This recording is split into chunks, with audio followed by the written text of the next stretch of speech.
యేసు ఈ ఉపమానమును చెబుతూ పరలోక రాజ్యమును గురించినటువంటి ఉపమానం ఇది అని చెప్పాడు. పరలోక రాజ్యము తన కుమారుని పెండ్లి విందు చేసిన ఒక రాజును పోలియున్నది అని చెప్పాడు. దేవుని రాజ్యమును ప్రకటించటానికే ప్రభు అయిన యేసుక్రీస్తు ఈ లోకానికి వచ్చాడు.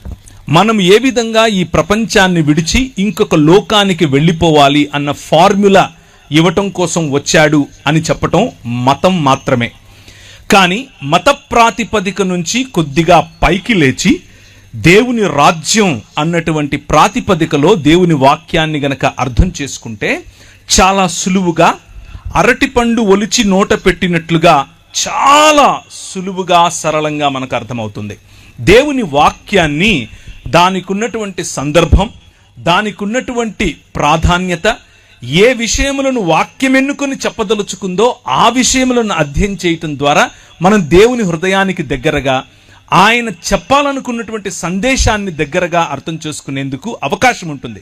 అలా కాకుండా 2000 సంవత్సరాల క్రితం చెప్పబడినటువంటి మాటలకు 2000 సంవత్సరాల తర్వాత మన మనసులో వచ్చే ప్రశ్నలను వాటిపై కృమ్మరించి దాని నుంచి ఏదో సంపాదించాలి అని ప్రయత్నం చేయటం వల్ల మతం కడతాం. అదే ప్రపంచ క్రైస్తవ సముదాయంలో అనేక శాఖలుగా, భిన్న భిన్న సమయాల్లో భిన్న భిన్న శాఖలుగా విడిపోయినటువంటి క్రైస్తవానికి ఉన్నటువంటి ఒక ఐడెంటిటీ. కనుక ఈరోజు సాయంకాలం మనం చదివిన, మనం నేర్చుకున్నదంతటినీ కూడా కొద్దిగా అలా పక్కన పెట్టి ఫ్రెష్గా, తాజాగా దేవుని వాక్యాన్ని ఉన్నదున్నట్లుగా, ఆయన చెప్పింది చెప్పినట్లుగా అర్థం చేసుకునే ప్రయత్నం చేద్దాం. ప్రభువు లేకపోతే దేవుడు ఒక విందును చేయాలి అని ఆశపడ్డాడు. దేవుడు తన ఇంటిని, తన భవనాన్ని భూమి ఆకాశములుగా నిర్మించాడు. ఆ భవనంలో ఒక క్రమాన్ని ఏర్పరచాడు. ఆ క్రమము ఉదయముకు ఒక వెలుగు, రాత్రికి ఒక వెలుగు రూపంలో, ఎక్కడ నీళ్లు ఆగాలో ఆ నీళ్ల యొక్క లేకపోతే మంచిగా పచ్చిగా పండటానికి కావలసిన వనరుల రూపంలో, చెట్ల రూపంలో, పశు పక్షులకందరికీ కూడా కావలసిన నీడ మరియు పళ్ళ రూపంలో చక్కటి ఒక గార్డెన్, ఒక తోటను క్రమంగా వేశాడు. క్రమంగా వేసినటువంటి ఆ తోటలో మనిషిని, అనగా నిన్ను, నన్ను, మనుష్యులను అందులో ఉంచి ఆ 3 పదాలు లేకపోతే 3 రకాలుగా వారికి ఒక మాట చెప్పాడు. వారిని తన ప్రతినిధులుగా, తన ప్రతిబింబంగా, అలాగే తన ప్రతిమగా, 3 పదాలు వాడుతున్నాను. ప్రతిబింబము, ప్రతినిధి మరియు ప్రతిమ. ఆయన నిర్మించినటువంటి ఆయన ఆలయంలో, అనగా భూమి ఆకాశములు అనేటటువంటి ఆలయంలో మనిషిని ఆయన ప్రాణ ప్రతిష్ఠ చేసి తన ప్రతినిధిగా ఉంచాడు. ప్రాణ ప్రతిష్ఠ చేసి ప్రతిబింబంగా ఉంచాడు. ప్రాణ ప్రతిష్ఠ చేసి ప్రతిమగా ఉంచాడు. అలా ఉంచినటువంటి మనిషిని ఏమని చెప్పాడు అనంటే, నువ్వు నా స్వరూపము, నా పోలిక గనుక నేను నీకిచ్చే అధికారముతో ఈ ప్రపంచాన్ని, అనగా ఈ భూమిని ఫలించు, విస్తరించు, భూమిని నిండింపచేయి, అభివృద్ధి చెందు మరియు దానిపై ఏలుబడి చేయమన్నాడు, రాజ్యం చేయమన్నాడు. దేవుని రాజ్యము యొక్క ప్రతినిధి మనిషి. దేవుని స్వరూపము యొక్క ప్రతిబింబం మనిషి. దేవుని స్వరూపము యొక్క ప్రతిమ మనిషి. దేవుని రాజ్యము యొక్క ప్రతినిధి, దేవుని పోలిక యొక్క ప్రతిబింబం మరియు దేవుని స్వరూపము యొక్క ప్రతిమే మనిషి. ఈ ఆలయాన్ని, ఆయన నిర్మించినటువంటి భూమి ఆకాశములనే ఆలయాన్ని క్రమముతో ఆయన రాజ్యముగా నడిపించమని బాధ్యతతో కూడినటువంటి అధికారాన్ని మనిషికిచ్చాడు. ఈ బాధ్యతతో కూడిన అధికారం దేవుడు మనకిస్తే, దేవుడు కట్టని గోడలు, దేవుడు ఆయన నిర్మించినటువంటి ఈ ఆలయంలో గోడలు కట్టలేదు. ఆయన న్యాచురల్గా ఉండే హద్దులు ఇచ్చాడు. వాటి హద్దులను దాటి నీళ్లు రావట్లేదు, దాని హద్దును దాటి గాలి వీయట్లేదు, దాని హద్దును దాటి చెట్టు పెరగట్లేదు. లాస్ ఆఫ్ నేచర్, లేకపోతే ఈ స్వాభావికంగా ఉండేటటువంటి కొన్ని హద్దులను ఈ ప్రపంచానికి ఏర్పరిచి దాని ద్వారా సురక్షితమైనటువంటి జీవన విధానాన్ని మనుషులకు ఇచ్చాడు. ఆ సురక్షితమైన జీవన విధానంలో అన్ని సుభిక్షంగా ఉన్నాయి. మనం చేయవలసిందల్లా ఏమిటి అనంటే, దేవుడు మనిషి వైపుకు చూసినప్పుడు ఆయన యొక్క సామ్రాజ్యం, ఆయన యొక్క రాజ్యంలో ఉన్న సుభిక్షత కనిపించేలా బ్రతకాలి. ఈ సృష్టి మనిషిని చూసినప్పుడు దేవుని గుణలక్షణాలు కనిపించాలి. ఇది మనిషికి ఇచ్చినటువంటి పని. అందుకనే మనలను అనగా మనుష్యులను రాజులైన యాజకులు అని పిలిచాడు. రాజులు ఏలతారు, యాజకులు స్తుతి స్తోత్రములను ఆయనకు అందజేస్తారు. సృష్టిలో ఉన్న యావత్ స్తోత్రమును ఆరాధనను తీసుకుని దేవుని వద్దకు పంపించటం యాజకుల పని. అదే మనిషి చెయ్యాలి. అలాగే సృష్టి యావత్తు సజావుగా నడుస్తోంది అన్నటువంటి రాచరికం మనిషి చేయాలి. అదే దేవుడు మనిషి చూసినప్పుడు మనిషిలో కనిపించాలి.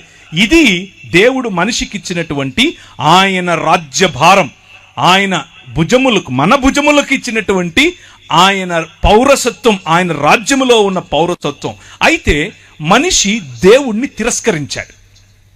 మైకుల ద్వారా వింటున్నవారు, ఈ ప్రాంగణంలో చూస్తున్నవారు, వింటున్నవారు, అలాగే ఈ లైవ్ ద్వారా వింటున్నవారు, ఈ నెరేటివ్ లేకపోతే బైబిల్ చెప్పేటటువంటి మానవ జీవన కథనాన్ని, మానవ మనుగడకు సంబంధించినటువంటి చరిత్రను ఒక్కసారి గమనించండి. నేను చెప్పే వర్షన్ను కూడా. ఇది మీకు బహుశా మీరు విన్నదే అయి ఉండొచ్చు, లేక ఒక కొత్త కోణం అయి ఉండొచ్చు. ఏది ఏమైనా మీకు ఉపయోగపడుతుందేమో. ఒక్క 5 నిమిషాలు ఇటువైపు చూడండి. దేవుడు ఏర్పరిచినటువంటి ఈ రాజ్యంలో మనిషిని దేవుడు నువ్వు ఏలమని చెబితే, మనిషి అంధకార సంబంధమైన దురాత్మ సమూహములుగా ఉన్నటువంటి ఈ లోక మర్యాదకు తలవంచాడు. ఈ లోక మర్యాదకు తలవంచటం కారణం చేత నువ్వు కాదు రాజువు, ఐ యామ్ ద కింగ్ అన్నాడు. నేనే రాజునవుతాను అన్నాడు. ఆయన ఏకఛత్రాధిపతిగా ఉంటూ నిన్ను సామంతరాజుగా ఏలమంటే, కాదు కాదు నేను సామంతుణ్ణి కాదు, ఐ వాంట్ దట్ సీట్ అన్నాం.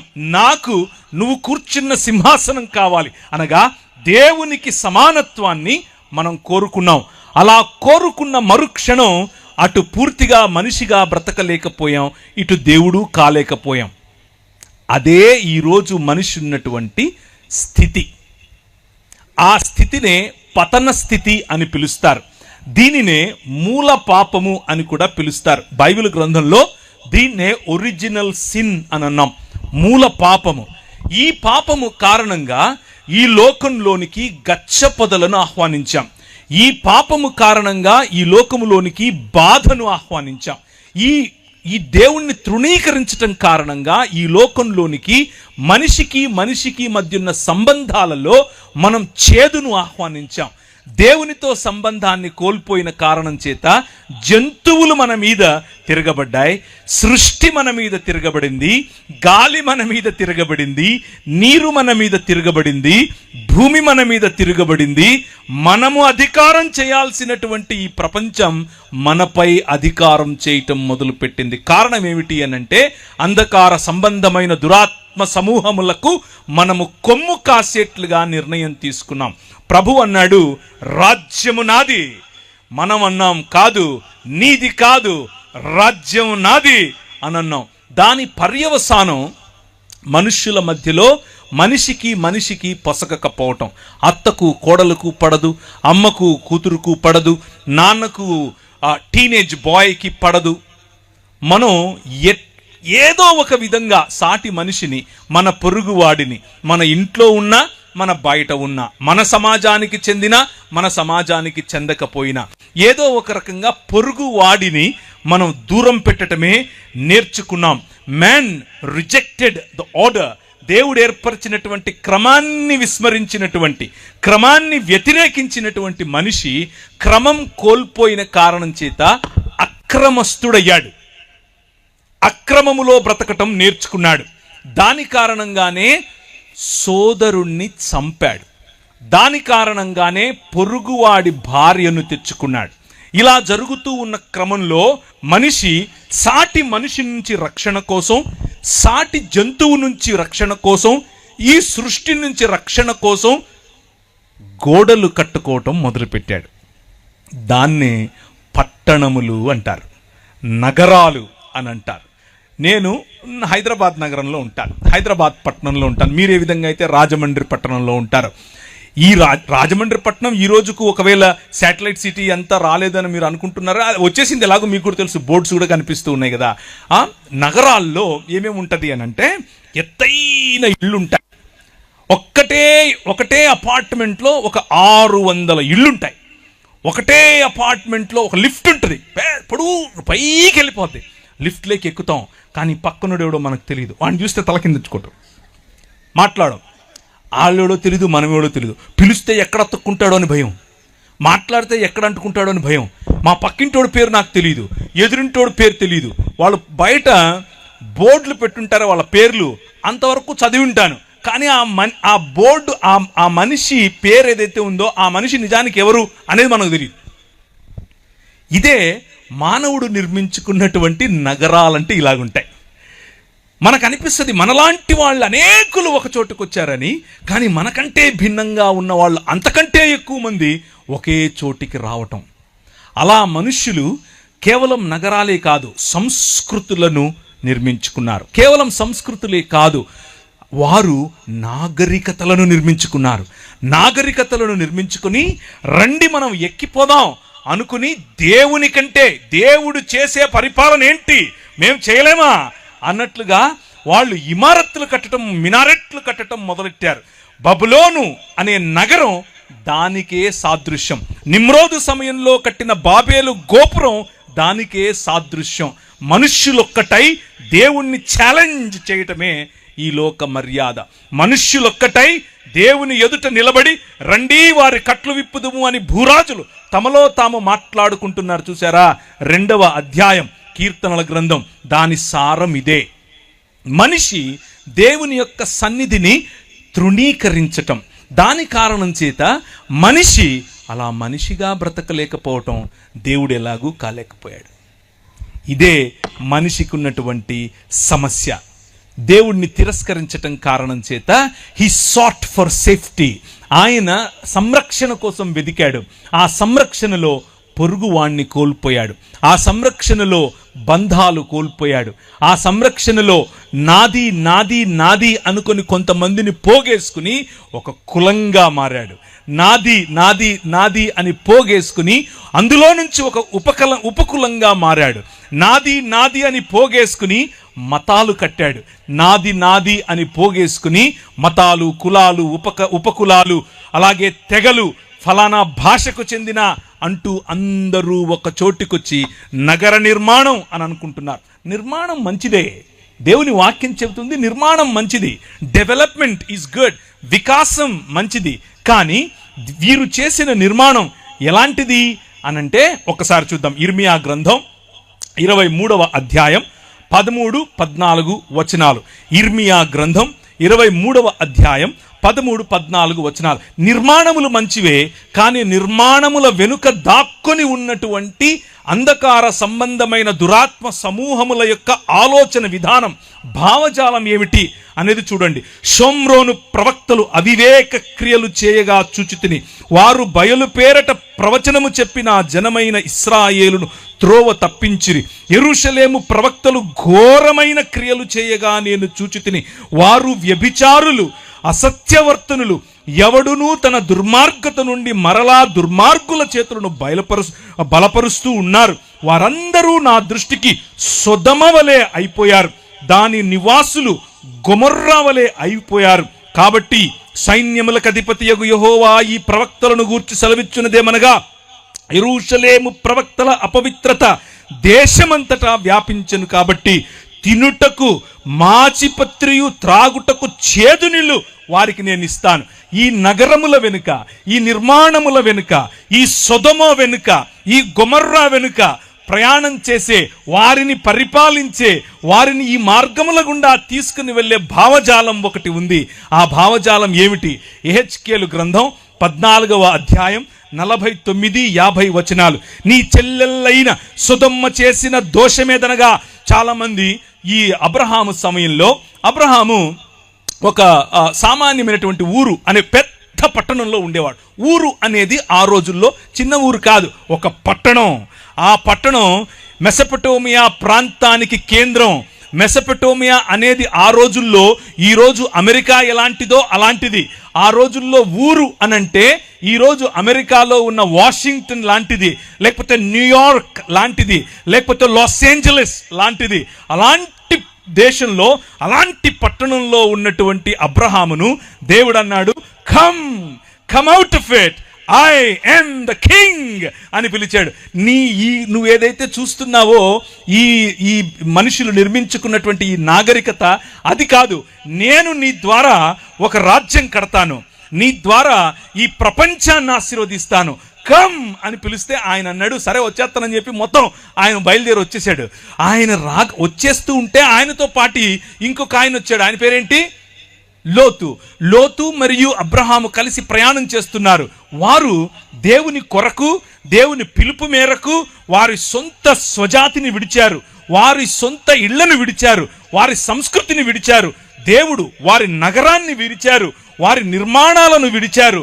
ఇప్పుడు దేవుడు కట్టబోయేటటువంటి ఒక రాజ్యంలోనికి మేము ప్రవేశించబోతున్నాం. దేవుడు మా ద్వారా ఒక రాజ్య నిర్మాణం చేస్తాడట. కోల్పోయినటువంటి క్రమాన్ని ఈ ప్రపంచంలోనికి మళ్ళా తీసుకొస్తాడట అని వచ్చినటువంటి ఈ అబ్రహాము మరియు లోతుల మధ్య ఒక చిన్న, వారిద్దరి మధ్య కాకపోయినా వాళ్ళ మధ్యలో ఒక చిన్న దాన్ని ఏమంటారు, అసఖ్యత మొదలైంది. కారణం ఏమిటి? మనం ఆల్రెడీ చూసాం. మనిషి దేవుణ్ణి తృణీకరించాడు కాబట్టి మనిషి ఓర్వలేడు, మనిషిని మనిషి సహించలేడు, మనిషితో మనిషి కలిసి ఉండలేని పరిస్థితి. నాది అని కట్టుకునే భావజాలం ఒకటి ఉంది. ఆ భావజాలం లోతు మరియు ఆయన ప్రజల పైన పనిచేసింది. లోతుకు ఆయన సాదరంగా ఆహ్వానమిచ్చి నీకేది కనిపిస్తే అది తీసుకున్నా అన్నాడు. ఆయనకు పచ్చటి పచ్చిక కనిపించింది, నాకు ఇది కావాలన్నాడు. తీసుకో, టేక్ ఇట్, తీసుకో అన్నాడు. ఆయన వెళ్ళిపోయి పచ్చటి పచ్చికలో ఉన్నాడు. ఈయనేమో పచ్చిక లేని చోట ఈయన ఉన్నాడు. ఈయన ఉన్న చోట ఆయన అనుకున్నాడు పచ్చదనంలో ఆశీర్వాదం ఉంది. ఈయన అనుకున్నాడు నేనెక్కడ కాలు పెడితే అక్కడ ఆశీర్వాదం, నేను దేన్ని పడితే అది ఆశీర్వాదం. ఎందుకంటే నా వెనుక ఆశీర్వాదం కాదు, ఆశీర్వాదములను ఇచ్చేవాడు ఉన్నాడు అని నమ్మాడు. అందుకనే అబ్రహాము నీతిమంతుడని తీర్చబడ్డాడు. ఎందుకంటే అబ్రహాము విశ్వాసించాడు కాబట్టి విశ్వాసము ఆయనకు నీతిగా తీర్చబడింది. ఆయన చూస్తున్నాడు. అయితే అలా పచ్చిక కోసం వెళ్ళినటువంటి ఈ లోతు మరియు ఆయన కుటుంబము ఒక భయంకరమైనటువంటి స్థితిలో మారిపోయింది. ఆ భయంకరమైనటువంటి స్థితిలో ఇప్పుడు ఆ నగరం ఉంది.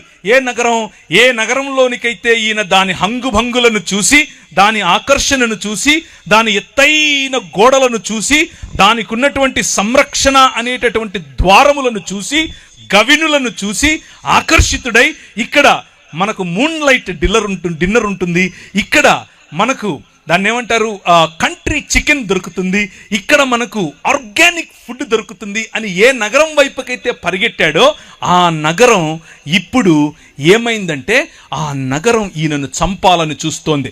ఆ నగరం మొత్తాన్ని నాశనం చేయటానికి, ఆ నగరంలో పనిచేస్తున్నటువంటి భావజాలాన్ని రూపుమాపటానికి ప్రభువు దాని వైపుకు దానికి సమయం ఇచ్చాడు. ఇంకా మారు మనసు నిర్మాణం. కానీ ఏమా నిర్మాణం? సొదమ, నీ చెల్లెలైన సొదమ చేసిన దోషం. ఎందుకని ఆయన ఆ నగరాన్ని నిర్మూలన చేయాలనుకున్నాడు? వారి దోషం ఏమిటి అని అంటే దాని కుమార్తెలకు కలిగిన గర్వం, దాని కుమార్తెలకు కలిగిన గర్వం, ఆహార సమృద్ధి, నిర్విచారమైన సుఖస్థితి అనేదే 3 విషయాలు. చాలా సరళమైంది బైబిల్. మనం ఏదో దీన్ని ఓవర్ స్పిరిచువలైజ్ చేయాల్సిన అవసరం ఏమీ లేదు. మనిషికి ఎప్పుడైతే ధనం చేరుతుందో, గర్వం, దీన్నే సొయ్యం అని కూడా అంటారు, సొయ్యం పడుతుందో, బాగా కొవ్వు పడుతుందో, అప్పుడు ఆహార సమృద్ధిని చూసి నా దగ్గర చాలా ఆహారం ఉంది అని చెప్పి గర్వపడతాడు. నా దగ్గర సుఖస్థితి ఉంది అని గర్వపడతాడు. ఇవన్నీ కూడా నగరాల్లో కనిపిస్తాయి. ఆహార సమృద్ధి, ఎక్కడ చూసినా ఆహార సమృద్ధి. ఒకరోజు కరోనా వచ్చింది. కరోనా వస్తే ఒక ఆయన దాన్ని ఏమంటారు, మనకు వాట్సాప్లలో చాలామందికి ఇప్పుడు లాక్డౌన్ పెడుతున్నారంట, ఇక మీకు భోజనాలు ఉండవు, ముందే పోయి కొనుక్కోండి అంటే, నేను నా పిల్లలు నా పిల్లలు భోజనం చేయాలి అని చెప్పి కారు వేసుకుని బయలుదేరి వెళ్ళిపోయాను. దగ్గరలో ఒక సూపర్ మార్కెట్ ఉంది, కనిపించినట్టు కొనేస్తున్నాను. కార్డు గోకేసి ₹1,00,000 పైన కొన్నాను. అంతా కారంతా నింపుకున్నాను. ప్రభు నాతో మాట్లాడు, ఒరే ఆహార సమృద్ధిని నమ్ముకుంటావా అన్నాడు. నగరాలు, మనం నిర్మించుకునే సిస్టమ్స్, మన పంటలు, మనం నిర్మించుకునే నిర్మాణాలు, మనం ఆశపడే మన సమృద్ధి, మనం దేనిపైన ఆధారపడాలనుకుంటున్నాం అనేటటువంటి మన భావజాలం, అది నీ చెల్లెలైన సొదొమ చేసిన దోషమేదనగా దానికి నీ దాని కుమార్తెలకు కలిగిన గర్వం, ఆహార సమృద్ధి, నిర్విచారమైన సుఖస్థితి అనున్నదే. అది దీనులకును దరిద్రులకును సహాయము చేయకుండెను. వారు అహంకరించి దాని దృష్టికి హేయక్రియలు చేసిరి గనుక నేను దానిని చూచి వారిని వెళ్ళగొట్టి తినే. దేవుడు సొదొమ గొమొర్రాలను నాశనం చేసింది దేనికి అని అంటే అలా అనుకుంటాం, అలా మనకు చదివితే అనిపిస్తుంది కూడా. ఏమనంటే ఈ దానిని నాశనం చేయటానికి వీరు వచ్చారు, ఎవరు? దేవదూతలు. అప్పుడు గ్యాంగ్ రేప్ చేయాలి అని అందరూ కలిసి ఆ దేవదూతల మీద పడ్డారు. కాబట్టి గ్యాంగ్ రేప్ దేవుడు ఒప్పుకోడు. కాబట్టి వాళ్ళను ఫైర్ అండ్ బ్రిమ్స్టోన్ అనగా అగ్నిమగరి గంధకములను వారిపై కుమ్మరించాడు అని మనం అనుకుంటాం. అది ఆ కథనంలో ఉంది. కానీ ప్రవక్త యెహెజ్కేలు దాని వెనుకున్నటువంటి ప్రధాన ఉద్దేశం చెప్తున్నాడు. వారు దేవదూతల మీద పడకముందే, పురుషగాములుగా మారకముందే, స్త్రీలు స్త్రీగాములుగా మారకముందే, పశు సంభోగులుగా మారకముందే, వారికున్న మోరల్ స్టాండర్డ్ పడిపోకముందే వారి మనసులోకి వచ్చినటువంటి మూల పాపం, వారి మనసులోకి వచ్చినటువంటి నిజమైన పాపం ఏమిటో తెలుసా? గర్వం. వారి మనసులోకి వచ్చినటువంటి నిజమైన పాపం ఏమిటో తెలుసా? నిర్విచారమైన సుఖస్థితి, ఆహార సమృద్ధి. కానీ వారి కళ్ళకు దరిద్రులు కనబడటం లేదు, దీనులు కనబడటం లేదు. అహంకరించి హేయక్రియలు చేయటం, అహంకారం. నగరాల్లో కనిపించే అహంకారం, డబ్బుకు కనిపించే అహంకారం, అందానికి కనిపించే అహంకారం, ఫ్యాషన్ ఉద్యమాల్లో కనిపించే అహంకారం. అందం తప్ప? నో. దేవుడు అందాన్ని చేశాడు, నీ శరీరాన్ని అందంగా చేసింది ఆయనే. డబ్బు తప్ప? కాదు. సకల సృష్టికి, సృష్టిలో ఉన్న సకల సమృద్ధికి ఆయనే కారణభూతుడు. నిర్మాణం తప్ప? నో. ఆయన నీకంటే గొప్ప నిర్మాణకుడు. భూమ్యాకాశములనే ఆలయాన్ని ఆయనే నిర్మించాడు. ఏంటి తప్పుక? వీటిని చూసుకుని నువ్వు మదం ఎక్కుతున్నావే, అది తప్పు, అది తప్పు. అందుకు నా దృష్టికి హేయక్రియలు చేసింది కనుక నేను దానిని చూచి వారిని వెళ్ళగొట్టి తిని. అయితే ఆ నగరాల్లో ధనం, జ్ఞానం, సొమ్ము, గర్వం, బీదల పట్ల న్యాయం చెయ్యలేని తనం, గర్వ మానవత్వం, అన్యాయం కనిపిస్తూ ఉంటే అబ్రహాము లేచి నిలబడి ఇప్పుడు మాట్లాడుతున్నాడు. ఇప్పుడు మన ప్రభు అయిన మన దేవునికి ఉన్నటువంటి హృదయాన్ని మీ ముందుంచుతాను. నగరాల పట్ల, మానవ నిర్మితాల పట్ల, మానవ సివిలైజేషన్స్ పట్ల, మానవ సంస్కృతుల పట్ల, మానవ ఈ సమాజముల పట్ల దేవునికి ఉన్నటువంటి మనస్సు మీకు చెప్తాను. ఆయన మనతో సంభాషించాలనుకుంటున్నాడు. ఆయన మనం ఏదైనా చెబితే వినాలనుకుంటున్నాడు. ఆయన మనతో కలిసి నిర్ణయం తీసుకోవాలనుకుంటున్నాడు. చాలాసార్లు మనం అనుకుంటాం ఆయన ఒక మనసు లేని కఠోరమైనటువంటి ఒక సద్దాం హుసేన్ లాంటి వాడు, ఆయన తన ఇష్టం వచ్చిందే చేస్తాడు, ఆయన ఇష్టమే చేస్తాడు, అది మంచైనా చెడైనా ఆయన చేస్తే అంతా ఆయనే చేస్తాడు, ఆయన మహిమకే ఇలాంటి కొన్ని మాటలు చెప్పుకుంటూ ఉంటాం. అవి వినటానికి థియోలాజికల్గా బాగుంటాయి, కానీ బైబిల్ అందుకు ఒప్పుకోదు. బైబిల్ ఏమంటుందో తెలుసా? ఆయన నీకు భూమిని ఇచ్చాడు. 115వ కీర్తన 16వ వచనం, ఆకాశములు యెహోవా వశము, భూమిని ఆయన నరులకిచ్చాడు. మీతో మాట్లాడతాడు. ఇంతకు నీకు ఇచ్చాను కదా, నువ్వేం చేయాలనుకోడు? సరే నువ్వు చెప్పు. అబ్రహామా, నా స్నేహితుడివి నువ్వు, నీకు చెప్పకుండా నేను ఎలా చేస్తాను? నువ్వు చెప్తాను, నీతో మాట్లాడతాను, చెప్పు అని అంటే ఒక మధ్యస్థ ప్రార్థన చేయటానికి అబ్రహాము నిలబడ్డాడు. ఇప్పుడు అబ్రహాము హృదయం చూడండి. దేవుని హృదయం ఏమో మనిషితో కలిసి పనిచేయాలని, మనిషిని కూడా తన బాటలోనికి తీసుకుని రావాలని, తన హృదయాన్ని తన హృదయమును తెలిసిన వారిని ఆయన నడిపించాలనుకుంటున్నాడు. ఇప్పుడు అబ్రహాము ఆయనతో అంటున్నాడు, ఒక్క 40 మంది ఉంటే ఎత్తవా? ఈయన బార్గెన్ చేయాలనుకుంటున్నాడు. ఈయన ఏమంటున్నాడు? ఈయన బేరమాడాలనుకుంటున్నాడు. కానీ దేవునిలో ఉన్నటువంటి 2 గుణాలను ఆయన టార్గెట్ చేస్తున్నాడు. ఒకటి దేవుని తీర్పు, దేవుని న్యాయమైనటువంటి తీర్పు. వాళ్ళు గర్వాంధులయ్యారు, వాళ్ళను చంపటం న్యాయం. దేవుడు న్యాయమైన తీర్పరి. కానీ దేవుడు కనికరము చూపేవాడు, కనికరం చూపిస్తాడు. ఈ మధ్యస్థ ప్రార్థనలో నేను దేవుని కనికరాన్ని ఎందుకు అడగకూడదు?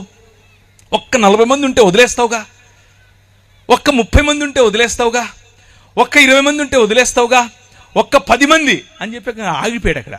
ఎందుకు అని అంటే బార్గెన్ చేయాల్సిన అవసరమే లేదు. ఆయన 40 అంటే ఇచ్చేస్తా, చెప్పు ఉన్నారా?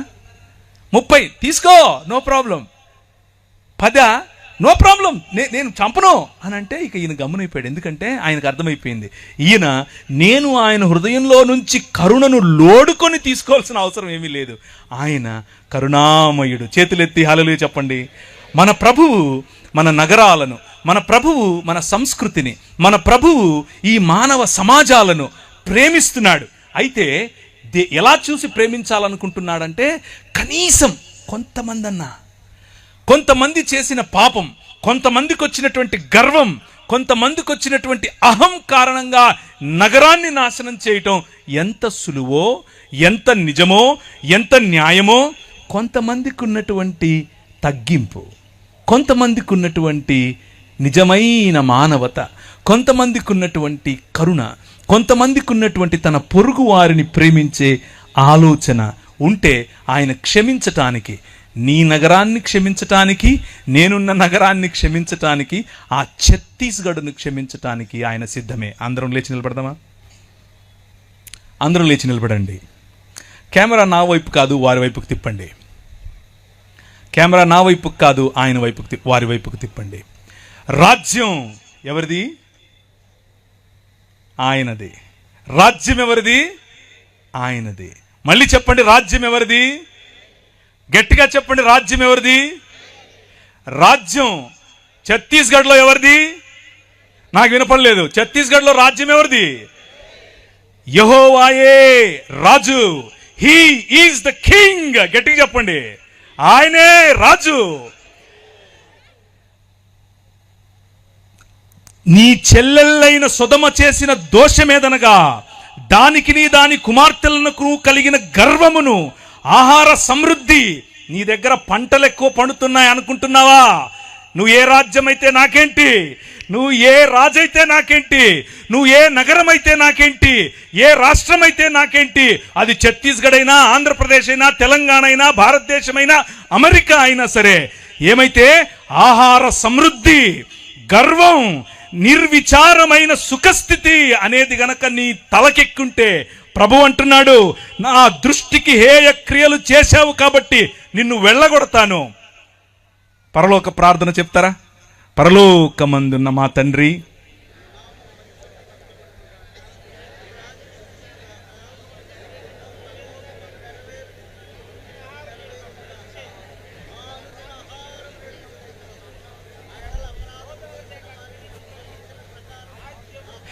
రాజ్యము, శక్తి, మహిమ నీదే. ఛత్తీస్గఢ్ ముఖ్యమంత్రిది కాదు. రాజ్యం, మహిమ, శక్తి ఎవరిది? నీదే. 1వ తారీఖట క్రైస్తవులనట అక్కడ ఊచకొత్త కోస్తారట. ఆకాశమందు సింహాసనాసీనుడైన వాడు వారిని చూసి నవ్వుతున్నాడు. స్మైల్. హల్లెలూయా. అర్థమవుతుందా? వారిని చూసి స్మైల్ కొడుతున్నాడు. ట్రై చేయండి. మణిపూర్లో చేశారుగా, ఏమైంది? రాజ్యం ఎవరిది? మళ్ళీ చెప్పండి, రాజ్యం ఎవరిది? దయచేసి కూర్చోండి. ఇదే మధ్యస్థ ప్రార్థన ఆ రోజు అబ్రహాము చేశాడు. రాజ్యం నీది, ఆ నగరం నీది, ఆ నగరంపై రాజు నువ్వు. ఆ నగరంలో ఉన్న వాళ్ళని ఎలా చంపేస్తావు? చంపవు. వారి పట్ల మంచి హృదయం నీకుంటది. ప్రభువు వారితో మాట్లాడి నగరాల పట్ల ఆయనకున్నటువంటి నగరాల పట్ల మనం చేయాల్సిన మధ్యస్థను మనకు నేర్పిస్తూ వారిరువురు అక్కడి నుంచి వెళ్ళిపోయారు. ఈరోజు రాత్రి ఊరికే పడుకోవద్దు. ఈరోజు రాత్రి ఈ విషయం తెలిసిన నువ్వు ఛత్తీస్గఢ్లో 1వ తారీఖునట 1000 మంది క్రైస్తవులను చంపితే గనక చంపాలి అని పిలుపునిచ్చారు ఒక ధర్మగురువు. ధర్మప్రభువులు చంపడమే తెలుసు. ఈ రాజు, నీ రాజు, ఈ రాజుకు చంపటం కాదు, కమ్ రా అని మరణాన్ని ఆలింగనం చేసుకోవటం నేర్పించాడు. హల్లెలూయా. ఏం ఆలింగనం చేసుకోవటం నేర్పించాడు? మరణాన్ని ఆలింగనం చేసుకోవటం నేర్పించాడు. ఎందుకో తెలుసా? సొదొమ గొమొర్రా పట్టణాలకు భవిష్యత్తు లేదు, కానీ ఆ రాజ్యంలో అయినా ఈ రాష్ట్రంలో అయినా క్రైస్తవ సమాజానికి భవిష్యత్తు ఉంది. ఏంటా భవిష్యత్తు? పునరుత్థానం. హల్లెలూయా. పునరుత్థానం కలిగి మనం లేవబోతున్నాం. పునరుత్థానం కలిగి మనం లేచినప్పుడు ఈ ప్రపంచం చూడబోతోంది ద కింగ్డమ్ ఆఫ్ గాడ్, దేవుని రాజ్యం. ఇది ప్రకటించటానికి మీ రాజు వచ్చాడు. మతం కడతాను అంటే ఎట్లా? మనం మతమూలం కాదు, రాజ్యం, దేవుని రాజ్యం, ద కింగ్డమ్ ఆఫ్ గాడ్. ఒక శ్లోకం చదువుతాను, వినండి.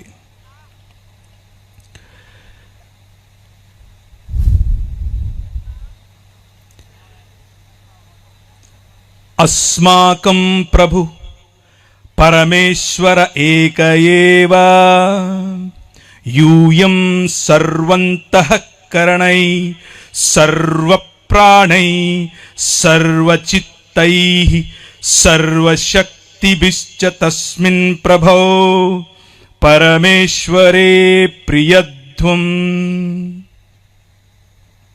ఈ శ్లోకానికి అర్థం ఏమిటంటే, నేను మార్కు సువార్త చదివాను, టెన్షన్ పడకండి. నీ దేవుడైన యెహోవాను నీ పూర్ణ మనస్సుతోను, నీ పూర్ణ ఆత్మతోను, నీ పూర్ణ శక్తితోను ఏం చేయాలి? ప్రేమించాలి, ఆరాధించాలి, సేవించాలి. ఇత్యాజ్ఞా శ్రేష్టా తథా స్వప్రతివాసిన్ స్వవత్ ప్రేమ కురుధ్వం. అలాగే చెప్పండి, నిన్ను వలే. శ్లోకంలో చదివితే వాక్యంలా లేదా? ఇది మన బైబిలే. బైబిల్ సొసైటీ ఆఫ్ ఇండియా వాళ్ళు సంస్కృతంలో రాసిన బైబిలే. ఇది చూపించండి మనోళ్ళకు. ఎందుకో లేనిపోని శ్లోకాలు చదివిస్తూ ఉంటారు, ఎక్కడెక్కడి నుంచో తీసుకొచ్చి. ఏం లాభం లేదు. వాక్యం, వాక్యం, దేవుని వాక్యం ఏం చెప్తుంది అని అంటే, ఇదంతా కాదు. దేవుణ్ణి ప్రేమించు, నీ మనిషిని ప్రేమించు, దేవునితో సంబంధం కలిగి ఉండు, నీ పొరుగువాడితో సంబంధం కలిగి ఉండు. ఇంతే నేను చెప్తున్నది.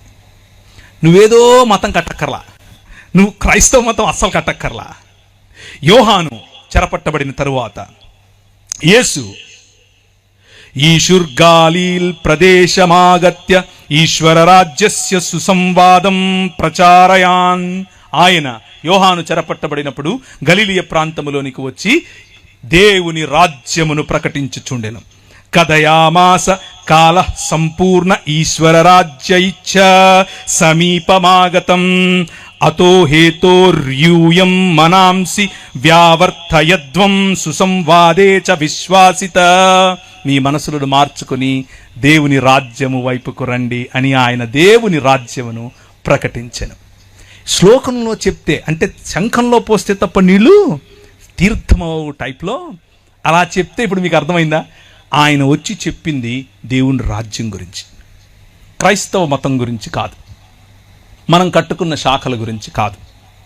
దేవుని రాజ్యం చెప్పాడు. దేవుని రాజ్యంలో ఉండాల్సిన లక్షణాలు ఏమిటి అని అంటే, సొయ్యం లేకపోవటం, గర్వం లేకపోవటం, బీదల పట్ల మనస్సుండటం. అలా ఉంటే దాన్ని సొదొమ రాజ్యంగా చూస్తాడు, దానిని మానవ నిర్మాణమైనటువంటి ఒక నగరంగా చూస్తాడు. కానీ ఆయన రాజ్యం నీ పొరుగు వారిని ప్రేమించటం, ఆయన రాజ్యం నీ దేవుడైన యెహోవాను ప్రేమించటం. కాగా 4వ వచనం మీరు చదివినటువంటి వాక్య భాగంలో నుంచి, కాగా అతడు ఇదిగో నా విందు సిద్ధపరచి ఉన్నాను, ఎద్దులను క్రొవ్విన పశువులను వధింపబడినవి అంతయు సిద్ధముగా ఉన్నది, పెండ్లి విందుకు రండని పిలువబడిన వారితో చెప్పుడని వేరే దాసులను పంపెను గాని వారు లక్ష్యము చేయక ఒకడు తన పొలమునకును మరి ఒకడు తన వర్తకమునకు వెళ్ళిరి. దేవుడు ఒక రాజ్యమును నిర్మిస్తాను అని చెప్పి అబ్రహామును పిలిచాడు. అబ్రహాము ఒక రాజ్యమును నిర్మించటం కోసం వస్తే ఒక నగరం పాడవటం చూశాడు. కానీ తన పిల్లల పిల్లలు ఇంకొక నగరానికి బానిసలుగా కొనిపోయారు. ఆ నగరం ప్రపంచాన్ని ఏలేటటువంటి ఐగుప్తు దేశం యొక్క నగరం, ప్రపంచానికి ఇప్పుడు కేంద్ర బిందువు.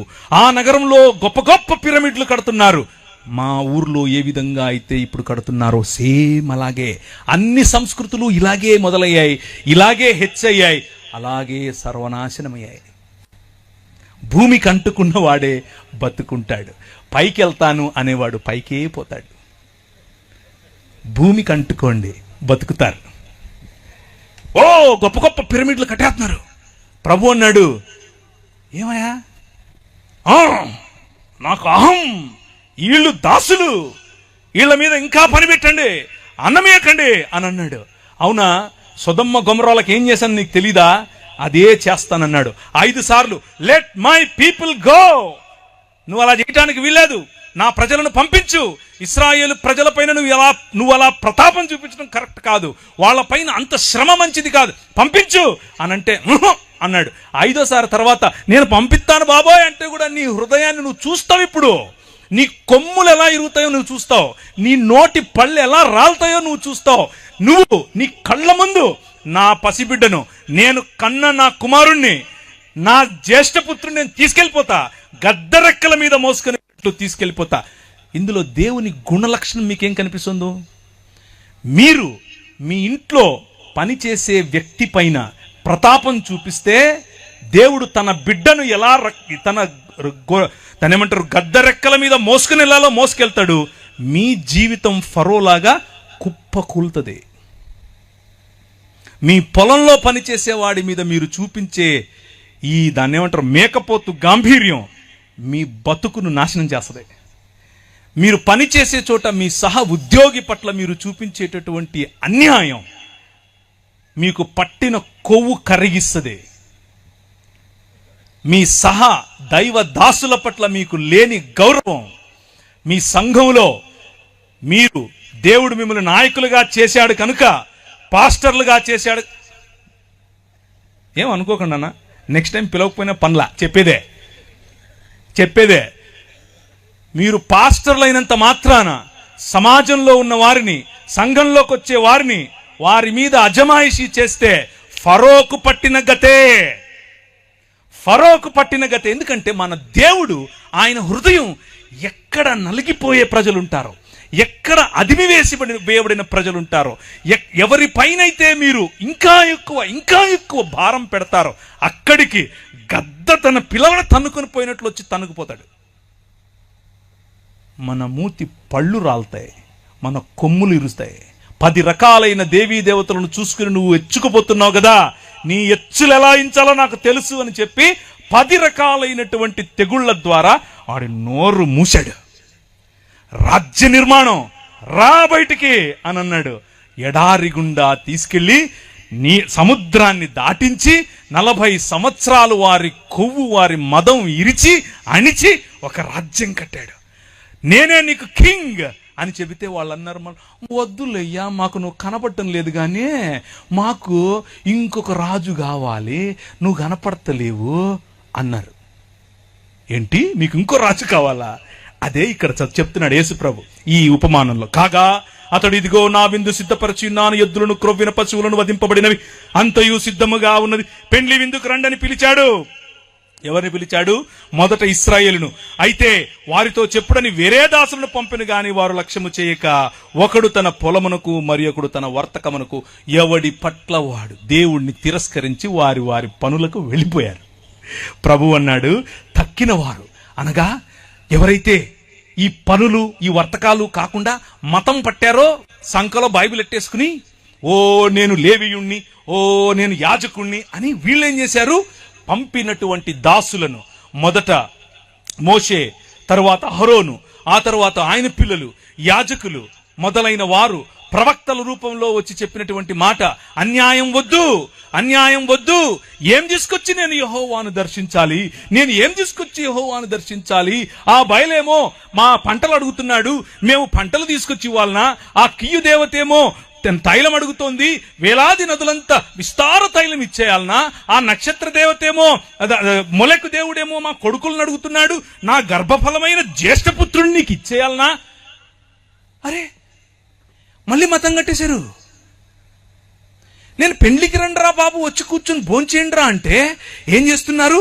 తక్కిన వారు అతని దాసులను పట్టుకొని అవమానపరిచి చంపిరి.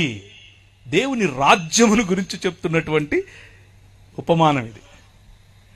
చంపారు, ప్రవక్తలను చంపారు, ప్రవక్తను రాళ్లతో కొట్టారు, అవమానించారు, చంపారు. ప్రభు అన్నాడు, కాబట్టి రాజు కోపపడి తన దండ్లను పంపి ఆ నరహంతకులను సంహరించి వారి పట్టణము తగులపెట్టెను. మీకా నిలబడి చెప్పాడు, హోషేయ నిలబడి చెప్పాడు, యెషయా నిలబడి చెప్పాడు, ఆమోసు నిలబడి చెప్పాడు. వాళ్ళు చెప్పిందంతా ఇదే. రేయ్, మీ మధ్య న్యాయం లేదు. నేనేమడిగాను? మూడే అడిగాను. మనుష్యుడా, ఏది ఉత్తమమో నీకు చెప్పలేదా? నేను నీకు ముందే చెప్పాను కదా. న్యాయమును జరిగించుటయు, కనికరమును ప్రేమించుటయు, చెప్పండి, దీన మనసు కలిగి యెహోవా ఎదుట ప్రవర్తించు. ఇంతే కదా. నువ్వు మనిషివి కాబాబు అంటున్నా నేను. అంతే, నువ్వు మనిషివి, మనిషి అవ్వు. ధనం చూపించి సొయ్యం చూపించుకో, నీ దగ్గరున్న ఆస్తి చూపించి ఎచ్చుకుపోకు, నీ దగ్గరున్న అందం, కులం, ధనం, సంపాదన వగైరా వగైరా వగైరా, నీ నిర్మాణం, మీ ఇల్లు, ఇవి చూపించి హెచ్చులకెళ్ళకు. మూడే అడుగుతున్నా. న్యాయం జరిగించు, కనికరాన్ని ప్రేమించు, దీన మనస్సు కలిగి యెహోవా ఎదుట బ్రతుకు. అదే మనుష్యుడంటే. ఇదే క్రైస్తవం. మనం లేదు లేదు మతం కావాలి మాకు, వేలాది నదులంతా. ఎందుకు? నేను అడిగానా? నా కొడుకునిచ్చేస్తాను. ఎవడు? ఎందుకు? నేను అడిగానా? అది ఎవడు మొలక అడుగుతాడు, నేను కాదు. నా పంటలు ఇచ్చేస్తాను దేవా, ఎవరు అడుగుతారు? బయలు అడుగుతాడు. కంపారిజన్ మనము మతంతో దేవునికి చేశాం. కాబట్టి రాజు కోపపడి తన దండ్లను పంపి, ఏ దండ్లు? నెబుకద్నెజరు అనే దండు. ఆయన గుర్రాలట చిరుతపులుల్లాగా ఎగిరాయట. వీళ్ళని చెరపట్టుకుని వెళ్ళారు. 600 పైచిలుకు సంవత్సరాలు చెరలో బ్రతికారు. దాన్నే మరణం అని అంటారు. హోషేయ గ్రంథం 6వ అధ్యాయం 2వ వచనం దీనికి ప్రమాణం. యెహోవాయే మనలను కొట్టెను, ఆయనే మనలను బాగు చేయును. 2 దినములైన తరువాత ఆయన సముఖమందు బ్రతుకున్నట్లు 3వ దినమున ఆయన మనలను స్థిరపరచును. 2 దినాలైన తర్వాత, అనగా 3వ దినమున మనల్ని బ్రతికిస్తాడు అని చెప్పుకుంటున్నటువంటి ఇశ్రాయేలు ఎలా బ్రతికిస్తాడు? ఎలా బ్రతికిస్తాడు చెప్పనా? ఆదో వాద ఆసీద్ సచవాద ఈశ్వరేణ సార్థమాసీత్ సవాద స్వయమీశ్వరయేవ. ఆదియందు వాక్యముండెను, వాక్యము దేవుని యొద్దై ఉండెను, వాక్యము దేవుడై ఉండెను. ఆ వాక్యము శరీరధారి అయి కృపా సత్య సంపూర్ణుడిగా మన మధ్య అవతరించెను. లేకపోతే డేరా వేసెను. కూర్చున్న మీరు వింటున్నారు.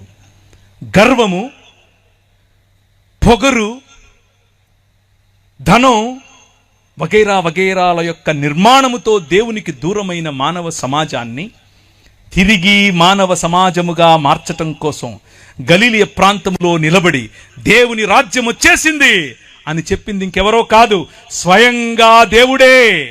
స్వయంగా ఆది యందున్నటువంటి వాక్యమే.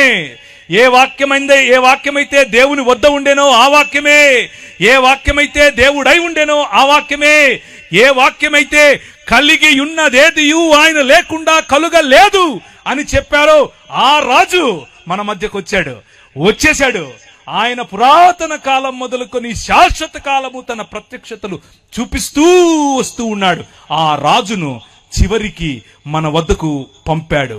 అంత్య దినములందు ఆయన మన మధ్యకు పంపాడు. అప్పుడు అతడు కాబట్టి రాజు కోపం వారి పట్టణము తగిలిపెట్టాడు. అప్పుడు అతను పెండ్లి విద్య సిద్ధముగా ఉంది గాని పిలువబడిన వారు పాత్రులు కారు గనుక రాజమార్గములకు పోయి మీకు కనబడిన వారు అందరినీ పెండ్లి విందుకు పిలువడని తన దాసులతో చెప్పెను.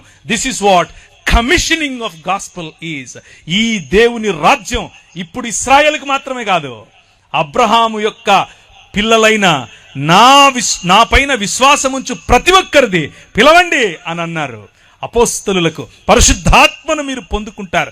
పరిశుద్ధాత్మను మీరు పొందుకున్నప్పుడు యూదయ సమరయ భూ దిగంతముల వరకు ఈ క్రీస్తు, మరణాన్ని జయించిన క్రీస్తు, సంకెళ్లను విరిచేసే క్రీస్తు, బానిసత్వాన్ని తొలగించే క్రీస్తు, నమ్రుడైన క్రీస్తు, నిజమైన మానవుడైన క్రీస్తు రాజ్యములోనికి ఆహ్వానించండి అని పంపాడు.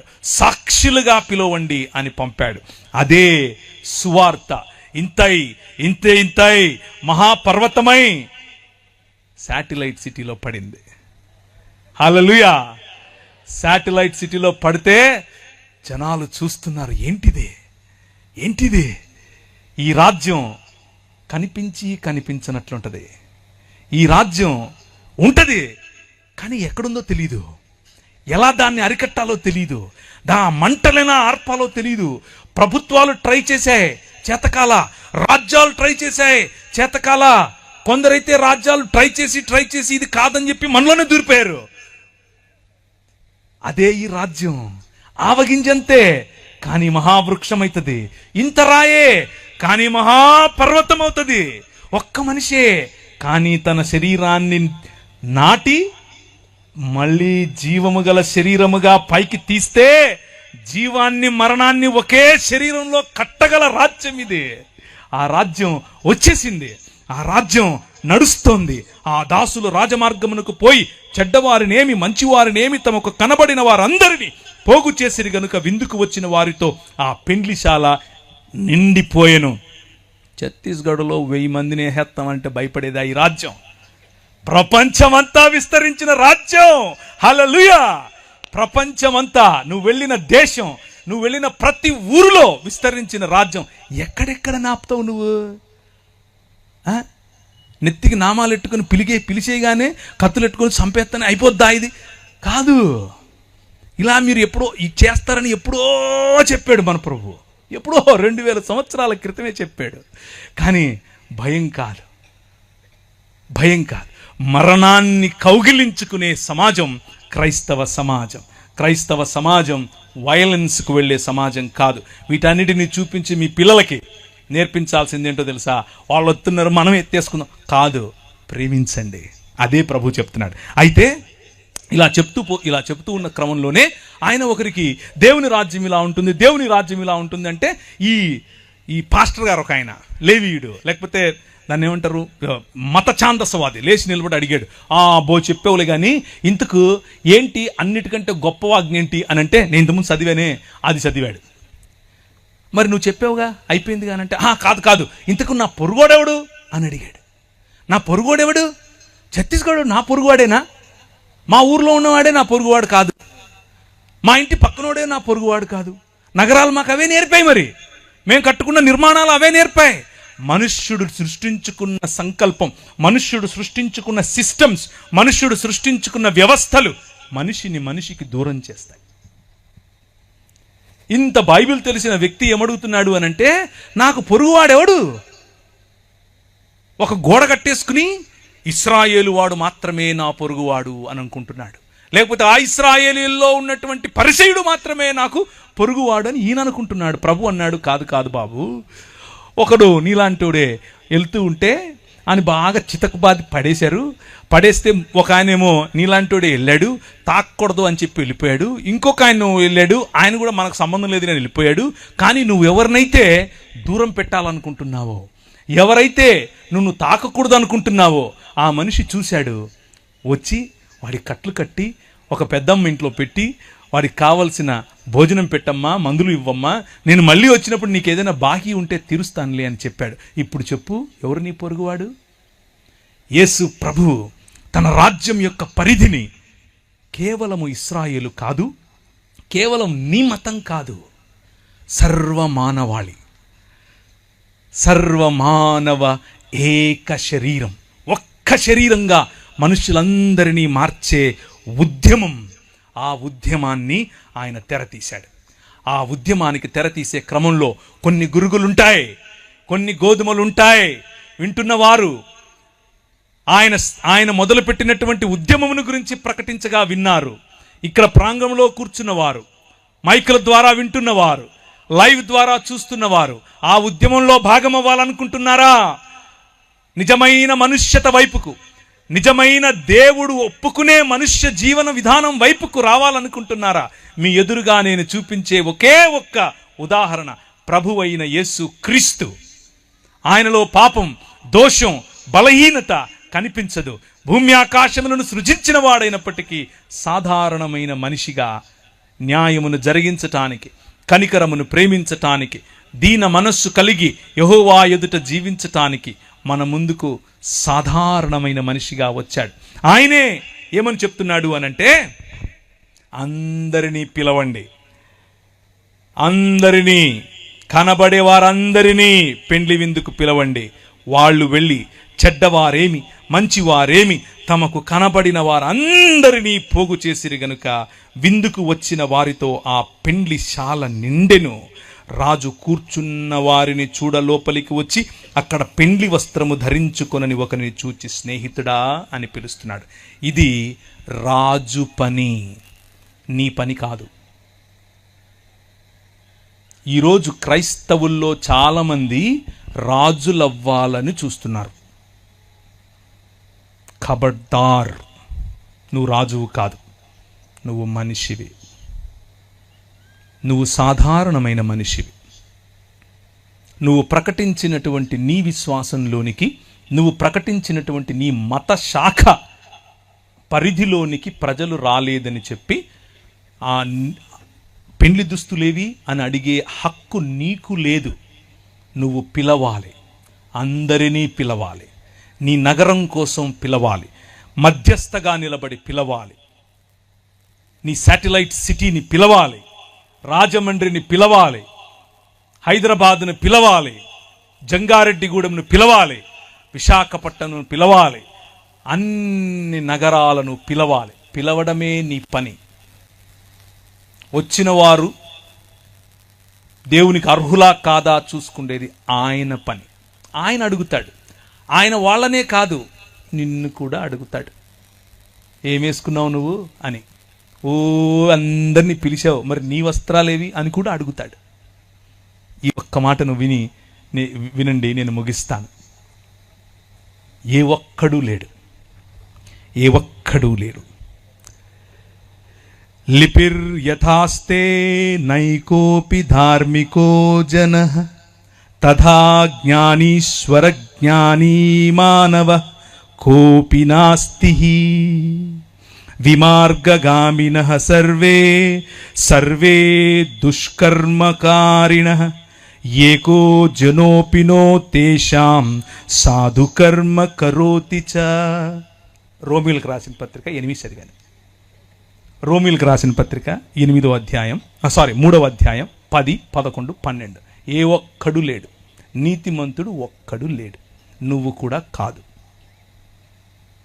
నీ నీతి నీ స్టాండర్డ్స్కు సరిపోతుంది, అక్కడ పెట్టుకో.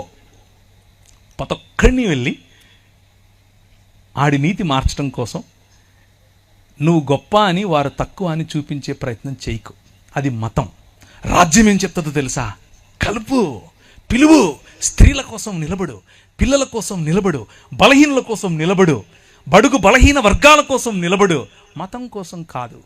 నీ ప్రజలను కట్టు, అందరినీ పిలువు.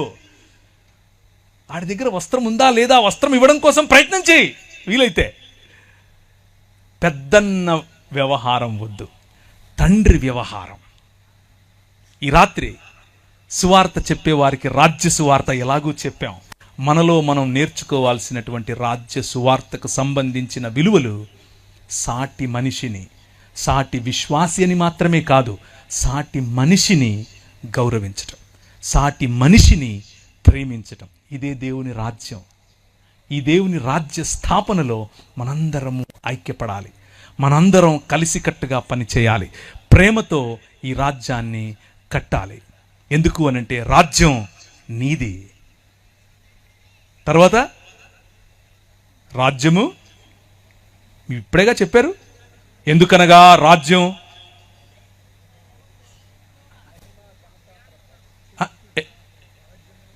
శక్తి. రాజ్యం ఆయనది, మంది కాదు. శక్తి ఆయనదే, మంది కాదు.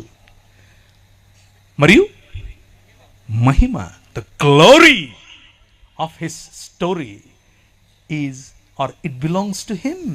ఆయనది మహిమ. మధ్యలో మనం తుమ్మితే ఊడిపోయే ముక్కు.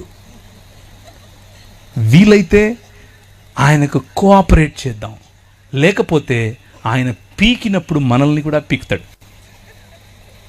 గురుగులతో పాటి, అంటే గోధుమలు అనుకుంటూ మనం ఉన్నాం కదా, మనల్ని కూడా పీకుతాడు. జాగ్రత్త పడాలి. Let's bow our heads. తలలుంచుకుంటే ప్రార్థించుకుందాం. నేను అనుకున్నాను ఎవరైనా ఆవులిస్తారేమో ఆపేద్దామని. మీరెవరూ ఆవులించలేదు. దాన్ని బట్టి నాకు అర్థమైంది ఏంటంటే మీరు కథలు బాగా వింటారు. కంటిన్యూనా? పర్లేదు, ఎక్కువ చేస్తే కొడతారు. తలలుంచుకోండి, ప్రార్థిద్దాం. ప్రభు వైపుకు చూద్దాం. దేవుని రాజ్యం గురించి ఈరోజు విన్నారు. మతం గురించి, మతంలో ఉన్న అనేకమైనటువంటి అంశాలు మీకు ఎలాగో తెలుసు. కానీ దేవుని రాజ్యం సాటి మనిషి పట్ల సహృదయం, సాటి మనిషితో సహోదర భావం. మన పాటలు అందుకే, మన పనులు అందుకే, మన ప్రేమ అందుకే. ఈ ప్రాంతంలో ఈ నల్లట్ట పుస్తకాన్ని మోసుకుని వచ్చిన వారు బడుల ద్వారా, ఆసుపత్రుల ద్వారా అదే చేశారు. అందుకే మీరందరూ ఈరోజు దేవుని రాజ్యంలో భాగం. నేను చచ్చిపోయి ఎక్కడికో వెళ్తాను అన్న సువార్త కాదు మీ తల్లిదండ్రులు విన్నది. నువ్వు మనిషివి, దేవుని స్వరూపం, దేవుని పోలికలో ఉన్నావు. ఇది దేవుని ఆలయ నిర్మాణం. ఆ నిర్మాణంలో నీ భాగం ఏంటి అని అడుగుతున్నారు. ఈరోజు రాత్రి ఒక నిర్ణయం చేసుకుని వెళ్ళు. ఊరికే వెళ్ళిపో. అలాగే ఈరోజు రాత్రి ఆ ఛత్తీస్గఢ్ కోసం ప్రార్థన చేయకుండా, ఆ ఛత్తీస్గఢ్లో నలిగిపోతున్నటువంటి నీ సహోదరుల కోసం ప్రార్థన చేయకుండా, వారి కోసం పరితపించకుండా, వారి కోసం ఆశీర్వాద వచనాలు పలకకుండా నువ్వు నిద్రపోకు. ఈరోజు రాత్రి ప్రభువు నీ మాటలు వింటాడు. అబ్రహాము చేసిన మధ్యస్థ ప్రార్థన 40 మంది ఉంటే అలా జరుస్తావా ప్రభువా అని చేయలేవా? నువ్వు చెయ్యి. ఈరోజు రాత్రి ప్రభు వింటాడు.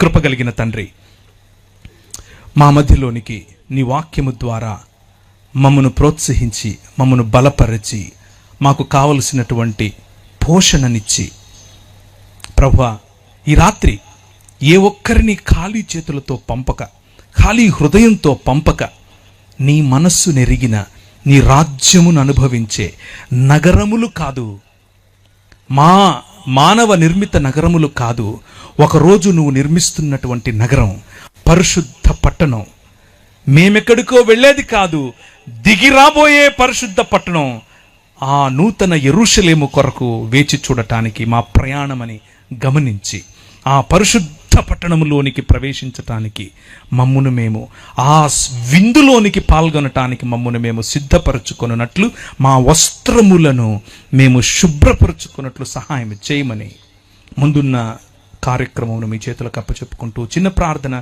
యేసు నామమున అడిగి వేడుకుంటున్నాను తండ్రి. ఆమేన్.